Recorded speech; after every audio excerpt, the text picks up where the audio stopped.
These days, a lot of us have suffered through quite a bit of quarantine, but the idea of quarantine didn't start with us. The Gemara in Yoma relates that the Kohen Gadol would also be quarantined before Yom Kippur, keep him separate, allow him to keep holy.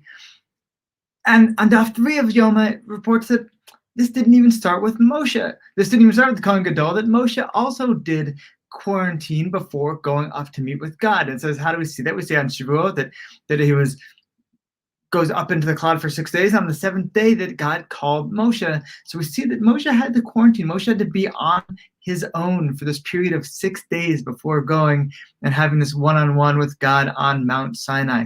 There's an idea of separation, of a time to really focus. I think the quarantine I had to do here with COVID is a very, very different thing. But for holy purposes, sometimes we want to separate ourselves. We want to separate ourselves from all the worldly things and be able to just focus and center ourselves before going on to do some really holy acts like the Kohen Gadol did and like Moses did when he received the 10 Commandments.